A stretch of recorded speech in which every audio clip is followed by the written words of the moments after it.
Hi there, everybody. Welcome to another live here on the Northern Affinity pages. As ever, we're on our LinkedIn page and across on Facebook as well. I do know that a number of people watch these afterwards, so probably might be on our YouTube page or the website, wherever. So it's obviously welcome to everyone who's joined us. As ever, if you've got any questions or comments, if you are watching it live, you can put it in the comment box. I know last time we did, there was a few problems with the comments coming through, so hopefully if they do come through this time, so please do put them in. If you are watching afterwards the recording, again, if there's any questions you want to ask, and I'm sure between myself and Rebecca, we'll go back and we'll more than happy to answer them online or in whatever way that you need to. So I'm delighted to say I'm with Rebecca here today. We're going to talk about outsourcing sales for your business, because that's very much what Rebecca does. Now, obviously, I don't want to steal your thunder, Rebecca, so I'll actually hand it over to you, and you can actually explain a bit more about you and what you're doing, and then we'll jump into some questions. Thank you, Michael. Hello, everybody. I've been in sales for 30 years. And I was recently furloughed and I knew redundancy was looming. So I launched out doing freelance sales. Over the years, I've sold a variety of different, mostly services, but some products as well. So bringing together all that experience to help companies, a variety of companies, instead of just being committed to one company. So the business launches officially on the 1st of September, so it's still really new. But I'm also already working with 4 associates spread around the country. So our combined network, just our LinkedIn connections, ranges to over 100,000 contacts. So in terms of promoting products and services, we've got a really good audience to go to. Do you want me to keep talking about it? Shall I just... If you want to, Rebecca, go for it. Yeah, just tell me when to shut up. So in terms of outsourcing sales, the benefit of having an outsourced sales team rather than employing your own, firstly, that word employment, so it means that you're not committed for the long term. So the typical cost of employing one salesperson is in the region of £40,000, and that's before you take into account all the costs around that, from holiday pay, sick pay, national insurance, expenses, so buying them a car, a laptop, a phone, and of course in managing them. So the benefits of outsourcing is that you get a ready-made sales team. We've all got a really good track record, and so we're ready to hit the ground running. You can spend a couple of days familiarizing us with your product or service, and once we work with you, you can switch us on or off really when you need us. So reasons for needing an outsourced salesperson could be that you are launching a new product or service, so you just need a boost in the beginning. It could be that we're coming out of this hideous situation and heading straight into a recession. So, it's going to be tough. There's no doubt about that. And maybe I'm crazy setting up a business in this climate, but I've done it, so it's too late. And if I can't sell it, nobody can. So, yeah. So that could be another reason. It could be that you've got bogged down with too many leads and you just need help in following them up. Or it may be that you just hate sales and you just don't want to do it. So recently I've been doing a website for the business, and I spent all last weekend doing it, and it was blood, sweat and tears. It was just, I was hating every minute of it. And I did it, and then Sunday night at 10 o'clock, when I'd worked all weekend, I broke something. So Monday morning, I rang someone up, £125, and he sorted it. Well, if I'd known that on Friday, I could have had a weekend.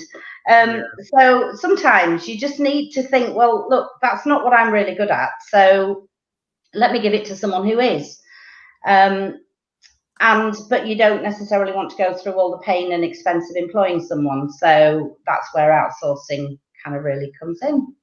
Absolutely. And I think just talking generally about outsourcing, I think anybody who runs their own business will know that there's certain things that you have to do yourself, and there's certain things that there's a massive advantage to passing to other people. And I think when you're talking to business owners, you'll often hear about them outsourcing the website, as you say, or maybe the marketing, even virtually everybody will get an accountant, which is essentially an outsourced service. But outsourcing sales is probably less done by people, and it's really interesting. I mean, as you know, and maybe some people know, watch this, I have a background in sales myself. But when you speak to a lot of business owners, they don't like the sales part of thing. They are brilliant at what they do. They are fantastic at building a website or using marketing, but they don't enjoy the sales side. So it's a surprise, really. More people don't look at that. But then again, I don't think there's that many people out there doing it. You may have found something different, Rebecca, but less people doing it. It is. It's a funny thing because, you know, when it's your own business, it's very difficult to kind of admit to yourself or to other people that actually you don't like sales, because, you know, people would typically say, well, that's the life of blood of your business. You've got to do sales. But if you don't like it, and also you can be so close to it. I remember a few years ago, I worked with someone who was in contract cleaning, and every single no he took so personally, and I ended up being more of a counsellor to him, really, because he'd ring me up with, oh, they don't want it, oh, they'll never want it, oh, I can't, you know. And actually, don't put yourself through that. Just tell us what you want, give us what you've got, and we'll go away and make it happen for you. And equally, you know, we're really happy to work with you. So I am by no stretch a trainer. I know brilliant sales trainers. That's not what I do, and neither am I a consultant. So I'm not going to come in and, I can't remember that phrase, but it's something like sell you a pen and then borrow it back to, I don't know how it would go. You know what I mean? So we do the doing, but alongside that, if it's just that you want us to work alongside you for a couple of months, maybe to get you some leads warmed up, and then work with you in terms of following them through, then that's another possibility as well. Absolutely. I mean, one thing with sales, as you know, there's obviously lots of different areas of sales, and lots of different parts of the process. So for you, you know, what bits do you enjoy the most? What's the thing that you enjoy doing? Well, I have been told not that long ago, actually, that I'm a hunting salesperson. So, you know, I'm not keen on the phrase, but they say like hunters and farmers. So hunters kind of go out there and look for the leads. Farmers are more sort of into developing it going forward. Now, if I was a business person that didn't like sales, then the hunting is probably the worst bit, because it's that initial door opening. And I actually love that. I got a kind of hint of a lead the other day, and someone wanting to get into big plumbing companies. And within a couple of hours, I'd identified sort of the buyers in all the major plumbing supply businesses. I've sent LinkedIn connections. I've got their emails. And then I was on such a high doing that. So I love the chase. I love the hunt. I love the introduction stage. I love that initial door opening, and then I'm kind of quite happy to pass it on then for someone else to take forward, really. Yeah. Oh, interesting. Yeah, because I think you're quite right. I think if you spoke to a majority of business owners, that's the bit they don't enjoy. I think that's absolutely spot on. One thing I'm always intrigued by is actually the word sales. I think it's a bit of a dirty word sometimes. It has some negative connotations. It's kind of going back to that, you know, the traditional stereotypical car salesman type of approach. Now, as we know, that in the kind of, especially in the business to business world, services, that's not a thing. It's a very different way of doing it. So do you think that people see, one of the things is they don't really talk about the word sales? You know, that business development is always used, isn't it, as a phrase? Well, that's interesting, because my business is called Taldi, and then I've put business development. But the first instance of my business, I wanted to call it Beck Sells, as in sex sells, Beck sells, because but I got a few raised eyebrows about that. So that's my blog. But you're absolutely right. And, you know, there have been historically a few industries that have kind of given it that bad name, and deservedly, really.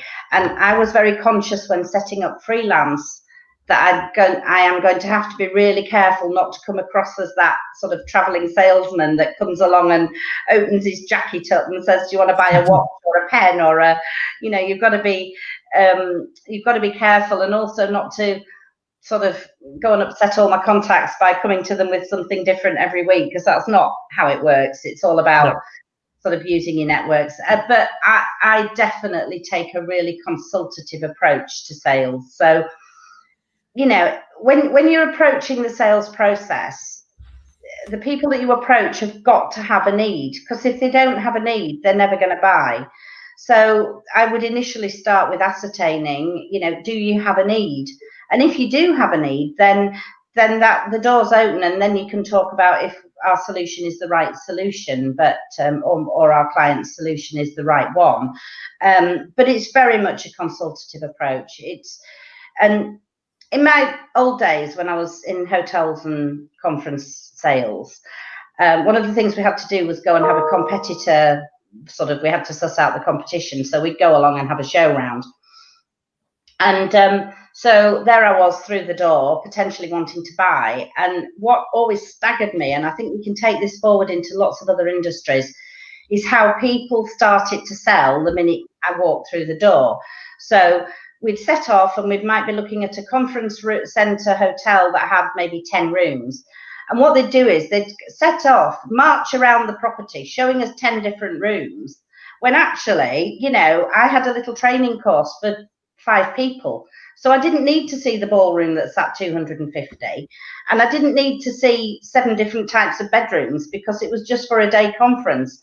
And I think if you just sort of hold that in mind, really, when you are approaching a sale, is before you even begin to sell, you've got to find out what they want, because that way, throughout the process, you are then fulfilling their needs. And it's all about getting them to agree with you, because and they're in their head, they're then imagining, well, that'll solve that problem, and it'll solve it like that, and it'll make my life easier, and it's not too expensive, and because that's my budget, and she knows what my budget is. So as long as you it's just all about qualifying at every stage of the process.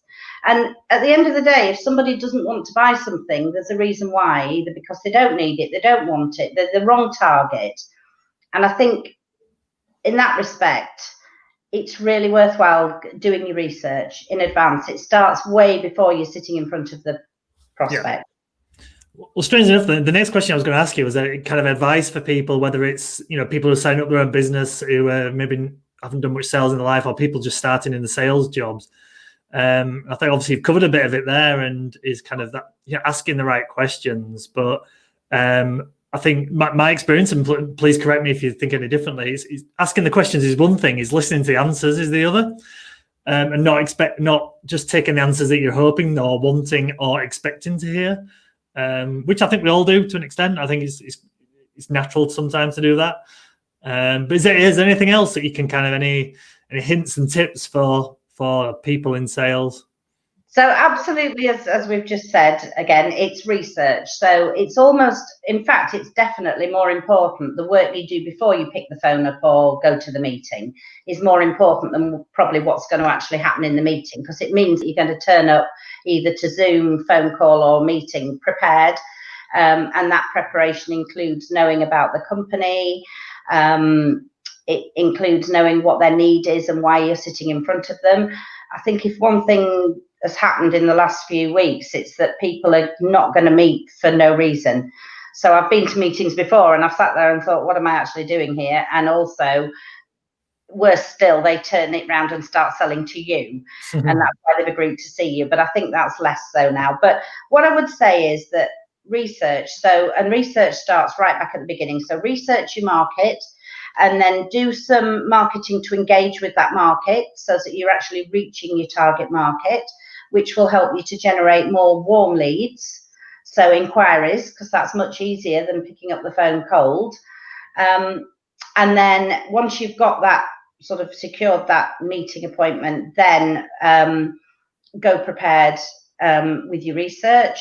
And then finally, and this is where some people can fall down as well, is the follow-up. Because you might go and have a really good meeting with them, but then if you're not keen on sales, then you're kind of thinking, oh, I've got to get on to the next one now, you know, and I've done that, but actually, have you done it? Have you followed it up properly? Have you done what you'd said you'd do? Have you sent them the follow-up? And then the next stage after that again is follow it up again. So if you don't hear from them, unlike my cleaning contract company, don't assume they don't want you. They're probably just busy. Something else has come up. And they do say 7 touches before a sale. So, if you imagine that maybe a couple of those have been beforehand, that means potentially you've got 5 goes at following it up. And I don't mean ring them every day for 5 days until in the end they block your number. That's just annoying. But you can use all sorts of different methods, and I don't want to encroach on everybody else's kind of areas, but you can engage with them on LinkedIn, you can send them an email, you can like their Facebook pages, just keep front of mind, and spread it out, over a reasonable time frame.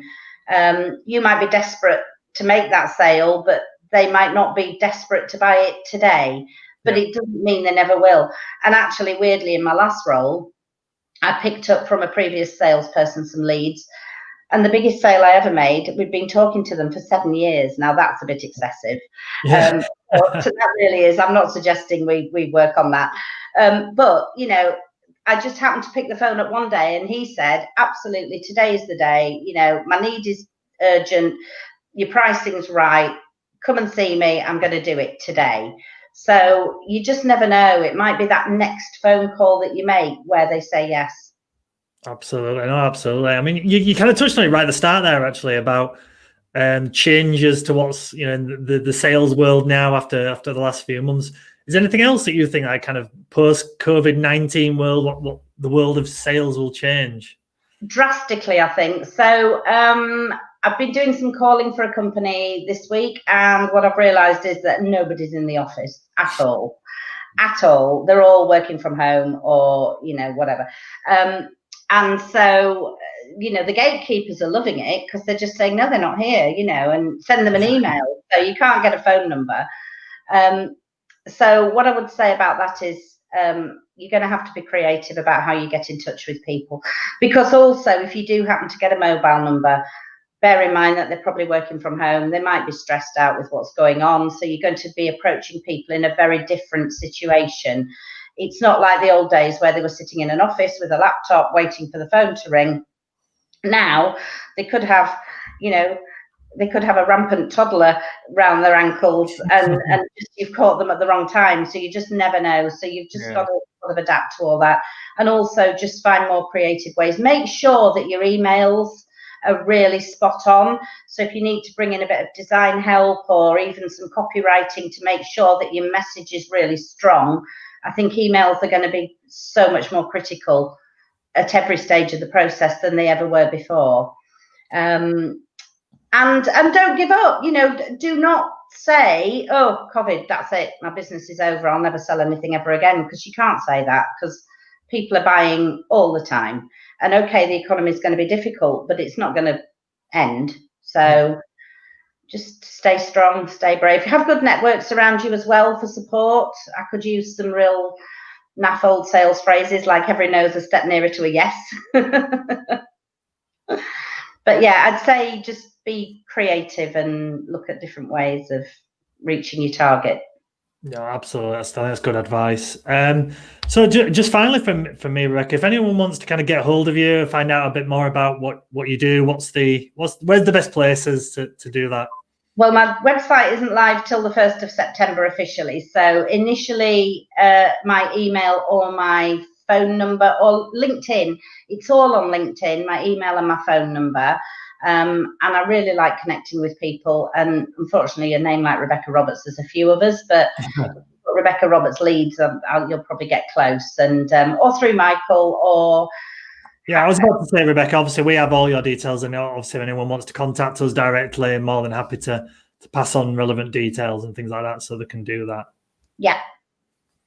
Well, thank you for that, Rebecca. Thank you for your time. Really, really interesting. I know you're doing lots of great work with lots of people, so that's really good to hear. So thank you everyone for watching, and yeah, thank you for your time, Rebecca. Thank you very much. Thanks. Thanks. Bye.